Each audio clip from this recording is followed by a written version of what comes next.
اللہ کے نبی صلی اللہ علیہ وسلم کا فرمان ہے،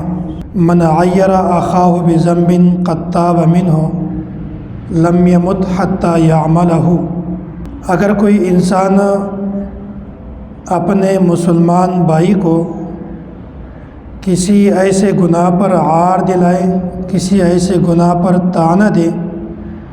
جس سے وہ توبہ کر چکا ہو، پیغمبر علیہ الصلوۃ والسلام فرماتے ہیں لم یمت حتی یعملہ، جب تک یہی طعنہ دینے والا شخص اس گناہ میں مبتلا نہیں ہوگا اس وقت تک اللہ تعالیٰ اس کو موت نہیں دیتے۔ مثلا ایک انسان ہے، وہ چوری کے اندر مبتلا ہے یا کسی اور گناہ میں مبتلا ہے، اور آدمی کو پتہ بھی چل گیا ہے کہ یہ گناہ گار ہے، لیکن یہ بھی علم ہے کہ اس نے گناہ سے توبہ بھی کیا ہے یا توبہ کر لے گا، لیکن اس کے باوجود بھی اس کو حقیر سمجھتا ہے، اس کو طعنہ دیتا ہے، اس کو بالکل نظر انداز کر دیتا ہے، یعنی ان سے یہ کہتے ہیں کہ آپ تو فلاں بندے ہیں، آپ تو فلاں کے بیٹے ہیں، آپ تو فلاں کام کیا ہوا ہے، اسی طرح قسم قسم کے وہ طعنے دیتے ہیں، اس کو عار دلاتے ہیں۔ تو یہ عمل اللہ کے نبی صلی اللہ علیہ وسلم کو اور اللہ تعالیٰ کو بالکل پسند نہیں ہے۔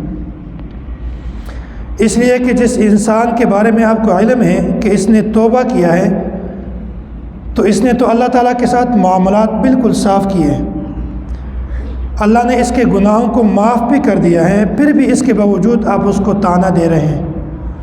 بلکہ اللہ نے صرف معاف نہیں کیا، اللہ تبارک و تعالیٰ نے نامہ اعمال سے بھی ان کے گناہوں کو مٹا دیا ہے۔ اگر دنیا میں کوئی انسان گناہ کر لیتا ہے، کوئی جرم کر دیتا ہے، تو اس مجرم کی جو دستاویزات ہیں، اس کاغذات ہیں، تو رہائی ملنے کے بعد بھی اس کے دستاویزات ختم نہیں ہوتے، بلکہ سپریم کورٹ، ہائی کورٹ، عدالت میں ان کے دستاویزات، ان کے کاغذات جمع ہوتے ہیں کہ اگر خدا نہ خواستہ اس بندے نے دوبارہ یہ گناہ کا کام کیا تو ان کو ہم ڈبل سزا دیں گے۔ لیکن اللہ کا قانون اور عدالت اس طرح نہیں ہے، جب انسان گناہ کر لے، گناہ سے توبہ کر لے، اللہ تعالیٰ اس کو معاف بھی کر دیتے ہیں اور نامہ اعمال سے اس کے گناہوں کو ختم بھی کر دیتے ہیں، اس کے رجسٹر کو، اس کے صحیفے کو، اس کے نامہ اعمال کو اپنے پاس محفوظ نہیں رکھتے۔ تو جس انسان نے گناہ کا کام کیا ہے اور پھر توبہ کر کے اللہ نے اس کو معاف بھی کیا ہے، پھر بھی اگر آپ اس کو عار دلاتے ہیں، اس کو طعنہ دیتے ہیں، اس کو حقیر سمجھتے ہیں، فرماتے ہیں کہ ایسا انسان جب تک اس بندے کے گناہ میں مبتلا نہیں ہوتا اس وقت تک اللہ تعالیٰ اس کو موت نہیں دیتے۔ یہ تو اس شخص کے بارے میں ہے جس کے بارے میں آپ کو علم ہو کہ اس نے گناہ کیا ہے اور توبہ بھی کیا ہے، لیکن اگر کسی انسان کے بارے میں علم نہ ہو کہ اس نے توبہ کیا ہے، اس کو بھی عار نہیں دلانا چاہیے۔ اس کی وجہ یہ ہے کہ ایک انسان مومن ہے، مسلمان ہے، اس میں یہ احتمال موجود ہے کہ ہو سکتا ہے اس بندے نے توبہ کی ہو، تو اس احتمال کی بنیاد پر بھی آپ اس کو طعنہ نہیں دے سکتے۔ یہ ایسا ہے جیسے ایک انسان ہے، وہ گناہ کے اندر مبتلا ہے، گناہ کے اندر مبتلا ہے، تو جب بھی آپ اس گناہ گار کو دیکھتے ہیں آپ اس کو طعنہ دیتے ہیں۔ ہمارے بزرگ کہتے ہیں کہ گناہ گار سے نفرت نہ کرو، ہاں گناہ سے نفرت کرو۔ گناہ گار سے نفرت نہ کرو، اس کی معصیت سے نفرت کرو۔ گناہ گار سے نفرت نہ کرو، اس کی نافرمانی سے نفرت کرو، اس لیے کہ بذات خود یہ بندہ برا نہیں ہے، ہاں اس کے جو کام ہیں وہ برے ہیں، اور یہ بندہ ترس کھانے کے قابل ہے، رحم کرنے کے قابل ہے، اس پر ترس کھایا کرو، اس پر رحم کرو کہ دیکھو یہ بیچارہ کس قسم کے گناہ میں مبتلا ہے، کس قسم کی غلطی میں مبتلا ہے، کس قسم کی معصیات میں مبتلا ہے، تو ایسے انسان کے بارے میں ترس کھانا چاہیے۔ اور یہ بھی ایسا ہے وہ بندہ جو بیماری کے اندر مبتلا ہے، جو جسمانی بیماری کے اندر مبتلا ہے، جس طرح ایک بندہ ہے وہ بیمار ہے، اس کو سخت قسم کی بیماری، مہلک کی بیماری لگی ہوئی ہے، آپ کبھی بھی اس بندے کو گھر سے نہیں نکالتے، کبھی بھی آپ اس بیمار بندے کو معیوب نہیں سمجھتے، کبھی بھی آپ اس کو طعنہ نہیں دیتے، کبھی آپ اس کو عار نہیں دیتے، بلکہ آپ اس سے مزید شفقت کرتے ہو، مزید اس سے محبت کا اظہار کر دیتے ہو، جس چیز کی ضرورت ہوتی ہے وہ اس کے سامنے مہیا کر دیتے ہو۔ مثلا آپ کے گھر میں والد صاحب ہیں، آپ کی والدہ ہیں، آپ کا بھائی ہیں، آپ کا بیٹا ہے، وہ اگر گھر میں بیمار ہو جائے تو آپ اس کو گھر سے نہیں نکالتے، بلکہ آپ اس کی تیمارداری کرتے ہو، اس کی مزید علاج کر دیتے ہو، اس کے ساتھ چمٹا رہتے ہو، اس کا خیال رکھتے ہو۔ اس کی وجہ یہ ہے کہ یہ جو آپ کا بیٹا ہے، آپ کا والد صاحب ہے، آپ کی والدہ ہے، یہ بذات خود اس کے اندر کوئی عیب نہیں ہے، یہ بذات خود یہ کوئی معیوب چیز نہیں ہے، برا نہیں ہے۔ ہاں اس کے اندر جو بیماری ہے اس کو معیوب سمجھو، اس کے اندر جو بیماری ہے اس کو برا سمجھو۔ تو بیمار بندے کو برا نہیں سمجھنا چاہیے، بلکہ اس کی بیماری کو برا سمجھنا چاہیے۔ جس طرح آپ ایک والد صاحب کو یا والدہ کو، بھائی بہن کو بیماری کی حالت میں معیوب نہیں سمجھتے، گھر سے نہیں نکالتے، کیوں؟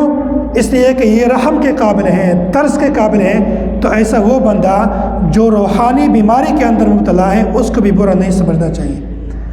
گناہ کرنا یہ روحانی بیماری ہے، جسم میں کوئی بیماری آ جانا یہ جسمانی بیماری ہے۔ جس طرح جسمانی بیماری والا بندہ اس کو آپ معیوب نہیں سمجھتے، یہ ترس کے قابل ہیں، رحم کے قابل ہیں، اسی طرح وہ بندہ جو روحانی مرض کے اندر مبتلا ہے اس کو بھی معیوب نہیں سمجھنا چاہیے، اس پر بھی ترس کرنا چاہیے، اس پر بھی رحم کرنا چاہیے۔ بلکہ کافر کو بھی عار نہیں دینا چاہیے، کافر کو بھی تانا نہیں دینا چاہیے۔ کیوں؟ اس لیے کہ بذات خود کافر نہیں برا، بلکہ اس کا کفر معیوب ہے۔ اس انسان کے اندر جو کفر ہے، اس انسان کے اندر جو معصیت ہے، کافر کو برا نہ سمجھو، بلکہ کافر کا جو کفر ہے اس کو برا سمجھو۔ کافر کو برا نہ سمجھو، بلکہ اس کے اندر جو معصیت ہے، گناہ ہے، برے کام ہے، اس کو برا سمجھو۔ اللہ کے نبی صلی اللہ علیہ وسلم کو کافروں نے کتنا سخت مارا ہے، یہاں تک کہ اللہ کے نبی صلی اللہ علیہ وسلم کو کافروں نے گالیاں بھی دی ہیں، آپ علیہ الصلوۃ والسلام کو پتھروں سے مارا ہے، آپ علیہ الصلوۃ والسلام پر نیزے اور تیر برسائے ہیں، یہاں تک کہ پیغمبر علیہ الصلوۃ والسلام کا جسم جگہ جہاں سے زخمی ہو گیا، دندان مبارک شہید ہو گئے، لیکن پھر بھی انہوں نے کافروں کے بارے میں ہمیں یہ درس نہیں دیا کہ تم کافروں کے ساتھ نفرت کرو،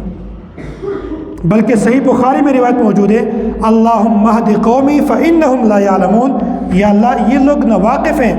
یہ مجھے نہیں جانتے، یا اللہ ان کو ہدایت نصیب فرما، یا اللہ ان کو میرے بارے میں علم نہیں ہے کہ یہ بندہ کون ہے، یا اللہ ان کو پھر بھی ہدایت نصیب فرما۔ اگر کافر بندہ خود معیوب ہوتا، اس سے نفرت ہوتا، تو اللہ کے نبی صلی اللہ علیہ وسلم ہمیں ضرور اس کا درس دیتے۔ جس طرح پیغمبر علیہ الصلوۃ والسلام یہ بتوں کو برا بھلا کہتے تھے، ان کی عبادت نہیں کرتے تھے، تو ابو جہل، ابی بن خلف اور اس طرح اسود بن یغوث، اسود بن عبد المطلب، دیگر حضرات یہ مکہ کے مشرکین تھے، پیغمبر علیہ الصلوۃ والسلام کے پاس آئے اور ان سے کہا تھا کہ آپ ہمارے بتوں کو برا بھلا نہ کہیں، آپ ہمارے معبود کے ساتھ زیادتی نہ کریں، اگر آپ کو سرداری چاہیے، آپ کو بادشاہت چاہیے، طلب ہے آپ کو، تو ہم آپ کو اپنا سردار بنا لیتے ہیں، اپنا بادشاہ مان لیتے ہیں، اگر آپ کو مال کی ضرورت ہے تو ہم آپ کو اتنا مال دے دیں گے کہ آپ سب سے امیر بن جائیں گے، اور اگر آپ کو نسب میں کسی عورت کا، لڑکی کا طلب ہے تو ہم عرب میں سب سے حسین جمیل عورت کے ساتھ، لڑکی کے ساتھ آپ کا نکاح کرا دیں گے، لیکن ہمارے بتوں کو برا بھلا نہ کہیں۔ پیغمبر علیہ الصلوۃ والسلام نے فرمایا تھا کہ مجھے نہ مال سے کوئی غرض ہے، نہ بادشاہت سے کوئی غرض ہے، نہ عورت سے کوئی غرض ہے، بلکہ میرا مقصد یہ ہے کہ میں آپ لوگوں کا اصلاح کروں،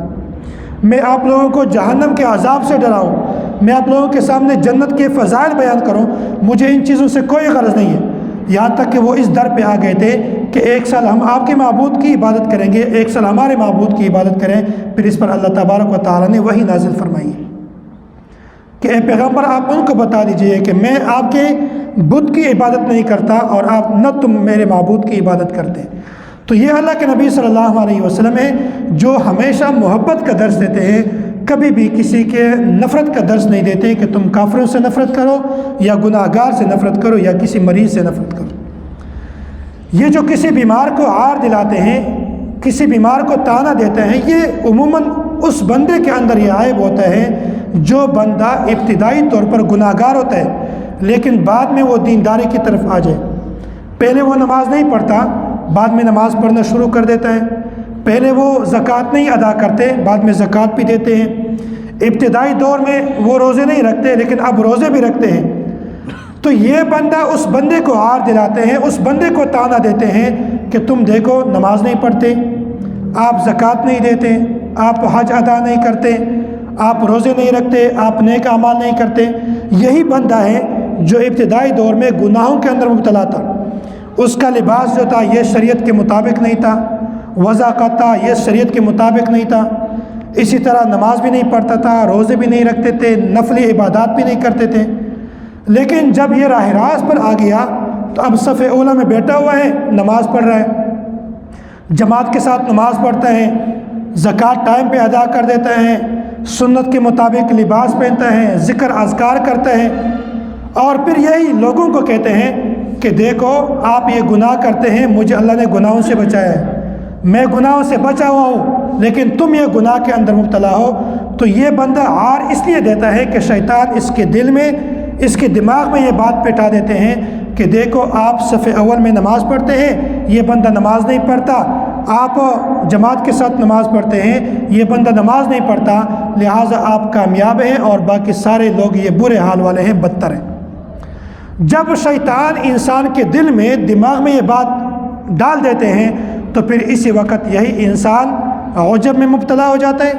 یہی انسان تکبر میں مبتلا ہو جاتا ہے، یہی انسان خود پسندی میں مبتلا ہو جاتا ہے اور پھر سمجھتا ہے کہ صرف میں ہی راہ راست پر ہوں، صرف مجھے جنت کا ٹکٹ ملا ہے، کسی اور کو جنت کا ٹکٹ نہیں ملا۔ تو یہی بات ہے کہ جب انسان خود پسندی میں مبتلا ہو جاتا ہے، تکبر میں مبتلا ہو جاتا ہے، عجب کے درجے تک پہنچ جاتا ہے، تو ان کا جتنا بھی نیک عمل ہوتا ہے اللہ تعالیٰ اس کے نیک اعمال کو ضائع کر دیتے ہیں۔ بعد میں کہتے ہیں کہ میں نے تو نیک اعمال کیے تھے، میں نے حج بھی کیا تھا، میں نے روزے بھی رکھے تھے، میں تو نماز بھی پڑھتا تھا، لیکن اس کا ثواب کیوں نہیں ہے؟ اس کا ثواب اسی وجہ سے نہیں ہے کہ یہی بندہ دیگر گناہ گار لوگوں کو طعنہ دیتے تھے، دیگر گناہ گار لوگوں کو عار دیتے تھے، اس کو معیوب سمجھتے تھے کہ تم تو گناہ گار ہو اور میں تو اللہ کو پہنچنے والا ہوں، میں تو بالکل جنتوں تک پہنچ گیا ہوں۔ تو یہی بندہ ہے جو ابتدائی دور میں گناہ گار تھا، بعد میں راہ راست پر آ گیا ہے، تو طعنہ دینے والا اور کسی کو عار دینے والی بیماری یہ عموماً ایسے بندوں میں زیادہ پائی جاتی ہے۔ اسی طرح جو انسان آپ کسی گناہ پر دیکھ لیں کہ کسی گناہ میں مبتلا ہے تو اسی کے بارے میں اللہ کے نبی صلی اللہ علیہ وسلم نے ایک دعا نقل فرمائی۔ حضور علیہ الصلوۃ والسلام فرماتے ہیں کہ جب تم کسی گناہ گار کو دیکھو تو یہ دعا پڑھو، الحمدللہ الذی عافانی مما ابتلاک بہ وفضلنی علی کثیر ممن خلق تفضیلا۔ ایک روایت میں اس طرح بھی ہے، الحمدللہ الذی عافانی مما ابتلاہ بہ وفضلنی علی کثیر ممن خلق تفضیلا۔ تو یہ اللہ کے نبی صلی اللہ علیہ وسلم نے اپنی امت کے لیے یہ دعا نقل فرمائی ہے کہ جب بھی تم کسی مریض کو دیکھ لے تو آپ اس دعا کا اہتمام کریں، اور یہ دعا مسنون ہے، پیغمبر علیہ الصلوۃ والسلام نے اس کی تلقین فرمائی ہے۔ اور حضرت ڈاکٹر عبدالحی عارفی رحمۃ اللہ علیہ لکھتے ہیں کہ میں جب بھی اپنے گھر سے نکلتا ہوں کسی گناہ گار انسان کو دیکھتا ہوں تو اس گناہ گار انسان کو دیکھنے کی حالت میں بھی میں یہ دعا پڑھتا ہوں۔ مثلا میں باہر جا رہا ہوں تو میں دیکھ رہا ہوں کہ ایک سینما کے آگے لوگ کھڑے ہیں، لائن لگائے ہوئے ہیں اور ٹکٹ خرید رہے ہیں، یا کوئی اور گناہ ہے اس کے سامنے لوگ جمع ہیں، تو جب بھی میں اسی گناہ گار انسان کو دیکھتا ہوں تو میں فوراً یہی دعا پڑھتا ہوں کہ یا اللہ کا شکر ہے کہ آپ نے مجھے اس گناہ سے بچایا ہے اور بہت سارے لوگوں پر آپ نے مجھے فضیلت دی ہے، اور ساتھ ساتھ میں یہ دعا بھی کرتا ہوں کہ یا اللہ اس بندے کو اس گناہ سے بچا دے۔ اس کی وجہ کیا ہے؟ اور یہی دعا جب انسان جسمانی بیماری کے اندر مبتلا ہے تو اللہ کے نبی صلی اللہ علیہ وسلم نے ہمیں تلقین فرمایا ہے کہ تم یہ دعا پڑھو، اور بعین ہی اسی طرح جب انسان گناہ کے اندر مبتلا ہوتا ہے تب بھی تم اس دعا کو پڑھ سکتے ہو۔ اس کی وجہ یہ ہے کہ بیماری کے اندر جو علت موجود ہے وہ کیا ہے؟ شفقت ہے، بیمار بندے پر ترس کھانا ہے، بیمار بندے کا خیال رکھنا ہے، اس پر دل کا رنجیدہ ہونا ہے، یہی علت گناہگار انسان کے اندر بھی ہے۔ جس طرح بیمار انسان پر آپ کو ترس آتا ہے، تو اسی طرح گناہگار انسان پر بھی ترس آنا چاہیے کہ یا اللہ یہ جسمانی بیماری کے اندر مبتلا ہے اور یہ بندہ روحانی بیماری کے اندر مبتلا ہے۔ ہمارے ایک استاد فرماتے تھے کہ جب بھی آپ کسی بیمار کو دیکھ لیں اور یہی دعا آپ پڑھیں، الحمدللہ الذی عافانی مما ابتلاک بہ وفضلنی علی کثیر ممن خلق تفضیلا، تو اللہ تبارک و تعالی آپ کو اسی بیماری کے اندر مبتلا نہیں کریں گے۔ جب بیماری کے اندر مبتلا نہیں کریں گے تو جب آپ کسی گناہگار انسان کو دیکھ لیں گناہ کرتے ہوئے، آپ پھر بھی دعا پڑھیں تو اللہ تعالیٰ آپ کو اسی گناہ کے اندر مبتلا نہیں کرتے۔ تو یہ بہت مجرب دعا ہے، بہت مصنوع دعا ہے۔ ہمارے بزرگوں کا یہ معمول تھا کہ وہ جہاں بھی جاتے تھے، اسپتالوں میں جاتے تھے، وزٹ کرتے تھے، وہاں کسی بیمار کو دیکھ کر یہی دعا پڑھتے تھے کہ یا اللہ کا آپ کا شکر ہے کہ آپ نے مجھے اس گناہ سے بچایا ہے، اور فضلنی علی کثیر ممن خلق تفضیلا، اور بہت سارے لوگوں پر آپ نے مجھے فضیلت بخشی ہے، اور اللہ تعالیٰ سے یہ بھی دعا کرتے یا اللہ اس بندے کو گناہوں سے بچا دے، یا اللہ اس بندے کو بیماریوں سے بچا دے، یا اللہ اس بندے کو ہمیشہ کے لیے گناہوں سے بچا دے۔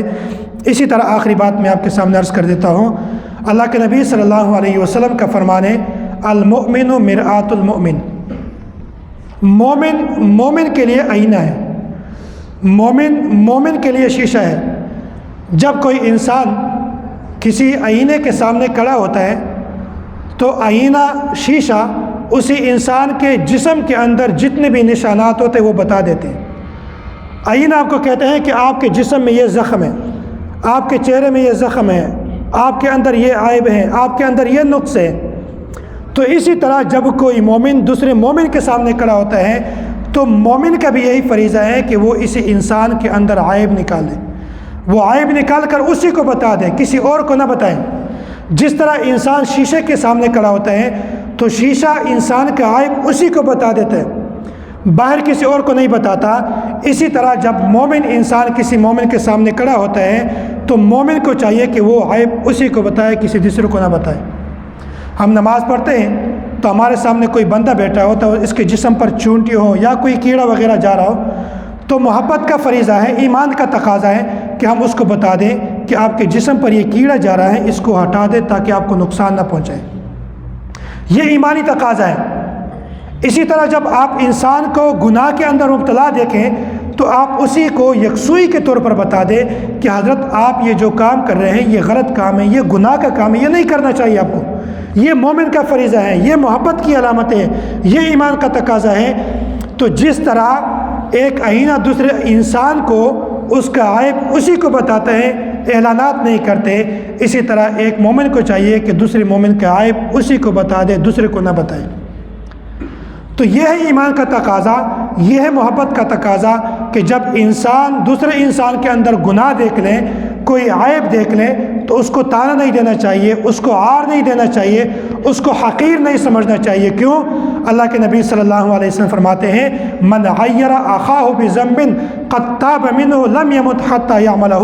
جو انسان کسی گناہ کے اندر مبتلا کسی کو دیکھ لے اور اس کو پتہ بھی ہو کہ اس نے اس گناہ سے توبہ کیا ہے تو اللہ تبارک و تعالیٰ اسی تانا دینے والے کو اس وقت تک موت نہیں دیتے جب تک کہ وہ اسی بندے کی گناہ میں مبتلا نہیں ہوتا۔ اللہ تبارک و تعالیٰ ہم سب کو سمجھنے کی اور اس پر عمل کرنے کی توفیق عطا فرمائے۔ وآخر دعوانا ان الحمد للہ رب العالمین۔